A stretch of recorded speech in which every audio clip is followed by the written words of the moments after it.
Hey friends, today we will talk about drywall and painting. There's such a thing as the golden ratio in art, but we also use it in construction. Only the golden ratio in home construction is drywall. It comes 2/3 of the way through the building process. So when we're at the drywall stage, we can clearly say that your house will be ready in 3 months. Today, I'll show you a house where the drywall has just been finished. I will show you the issues many builders face when hanging drywall, covering it with plaster and painting. And also, I'll show you one of our other houses, which is already done and is ready for the owners to move in. We will talk to our contractor over there as well. You'll see the final product on both of these houses and the differences between them. Because the final product, when a client moves into the house, and the way it looks just before the finishing steps, are slightly different. Before installing drywall on the walls, you need to pass all the inspections. You need to check if the plumbing inspection has been passed. All pipes are installed in the walls. All electrical cables, wires, switches, and internet cables are in place. And all ventilation shafts are laid.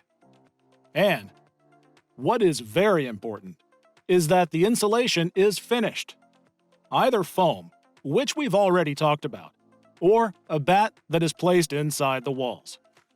After all your inspections, after your third-party inspector does his part, and after your county approves their part, you can start installing drywall.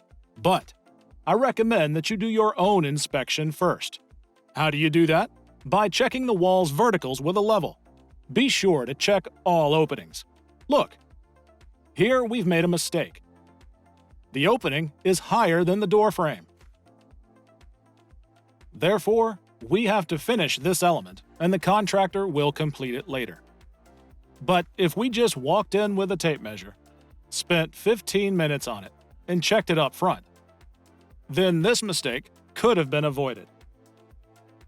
So, as I've already said, check all the walls. But also, besides this, it is worth paying attention to any protrusions and bumps. There are cases when, for example, a water or sewer pipe protrudes beyond the frame.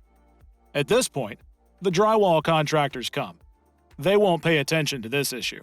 They'll just put drywall over it, and it will look like a mound. This is definitely worth paying attention to. If you have a case where the pipe protrudes beyond the frame, there are several solutions. For example, solution number 1 is to add additional framing and make the wall a little wider. Option number 2 is to call the plumber to move this pipe inward. Because if they put up drywall, especially in places where you lay out tiles, then the tile will have the same mound. You won't see it right away, but you will see this when they paint and start installing the baseboards. The baseboards will clearly show all the irregularities. It's impossible to change later. Oh, Luis. Hi. Hello, my friend. How you doing? Good. Yes, how are you? Good, good.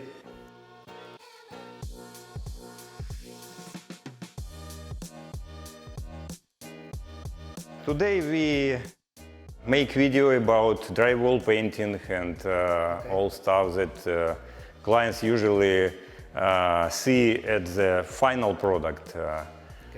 Can you explain, please, what is the most important point for you when you start your work with drywall, with mat, with painting, with everything? I mean, to start the drywall, I have to make sure all the insulation, electrical guys and AC guys is complete done so I can put the drywall. There's not something behind the drywall cover. So that's the more important thing, to do the drywall before start drywall. Can you explain us what is the steps you have when you do your work? Okay, first of all, we just have to, hang the drywall. Make sure all the drywall got enough screws to pass inspection. Okay, if you put this drywall to the board and screws, you have to do inspection before starting. Before start doing, cover all the gaps, doing the mat and tape. Who should do inspection?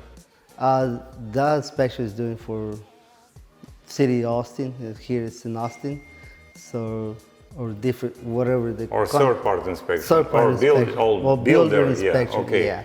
And after that, you can start. After that, we can start doing that, and fill all the gaps with mud, and then we put some tape on every gap. Like in here, it's 4 foot right here. You got a gap here you don't see now because it's complete mud.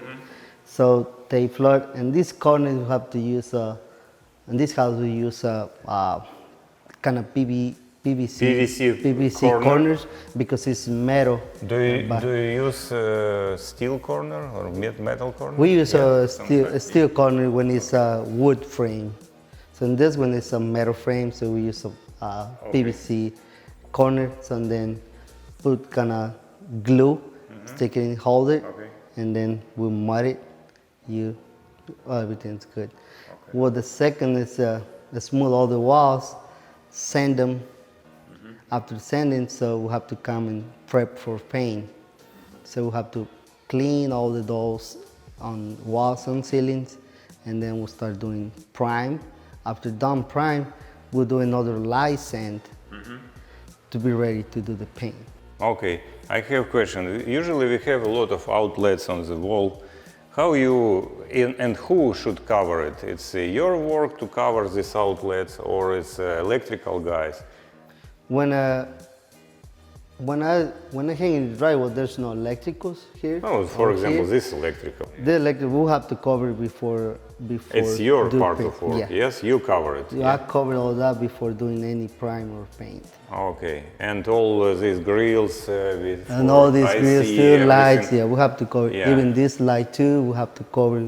Okay, windows and everything. Yeah. Yeah, we have to cover everything to do. Okay. Even if I do touch up, we have to cover. Before the putty, you also need to go through and check that all the screws are placed at the correct intervals, that your contractors haven't missed anything anywhere, and that screws are screwed into wood everywhere. You can check by pushing on the walls like this. You'll find this very important, so pay attention to that. You also have to check the ventilation openings, light bulbs, and sockets in each room, because it often happens in the flow of work. And I understand contractors do a lot of work during the day, but sometimes they just cover the vents and leave no openings. For example, on one of our projects, contractors just didn't do ventilation in the restroom. We arrived and there was no ventilation. It turned out they just covered, sealed, and painted it all. Therefore, pay attention to this before the putty. You can carry out this inspection yourself. It's very easy. Or you can ask your ventilation, electrical, and plumbing contractors to check and make sure the important parts of their work weren't covered up. Another little life hack I want to share. Before you start to putty, you need to discuss with your contractor where and what type of corners he is going to use, and where and what type of joints he's going to install. Let's look at this sliding door. You see? It's done pretty cool here. This special profile neatly matches up. There is no way to put a corner here, but the drywall fits almost flush with the frame. We asked the contractor to buy this special kind of profile, install it around the perimeter of the window, and connect it. There are always solutions. You just need to pay attention to these details. Take the time, or they will just leave drywall and putty over it, and it will crack and get damaged. The same with the corners. For example, we do not need special corners for the door openings. This is extra money, extra costs. Why? Because a door frame is placed here, and then a casing is installed around it. After installing the frame, discuss with the contractor what type of wall finish you want to have. Will it be painted smooth or orange peel? Orange peel is a modern and popular painting method in America. However, now, as far as I know, about 2/3 of houses are finished with a smooth painting style. It's like European fashion is coming to Texas these days.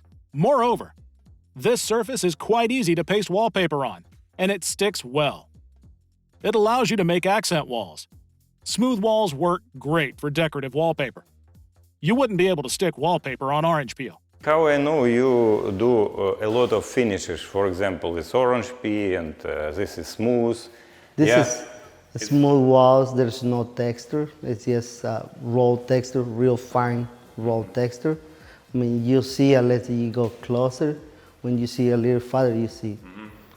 What is the most popular now? Level 5. Level 5 and Level smooth? 5 smooth walls. If you take your all volume of work, how many percent you do smooth and orange pea? Now we do like almost 75% smooth and like 75%? Yeah, and 25 on all my jobs. Okay. You know, 25% is orange peel. Yeah, but orange peel is faster and easier for you. A little more faster, yeah. Yeah, to paint is the same. The only it's more faster because you don't have to smooth all the walls when you do texture. Usually, a couple of contractors' teams work on a house after the drywall is ready. Tilers, electricians, and floor specialists will be coming into the house. Tile. Cabinets come in. Floors are laid. Electrical work and lights are installed. These teams will 100% damage the walls. I've never seen any project where this wasn't an issue. That's why we have a team for touch-up, for these kinds of finishing touches that need to be done at the end. We usually do this before handing over the project to the owner. And it takes around 1 to 2 weeks for a house around 2,500 square feet. The guys go in, completely repair all the holes and scratches, then paint everything again. After that, the cleaning company comes in and does the final preparations. But touch-up is definitely needed, because it helps you get the house all ready and in perfect shape at the end. The touch-ups is more important because it's almost the face of the house. You'll see any scratch, we have to fix them. You know, this house is a smooth walls. Anything you put in the wall is gonna scratch.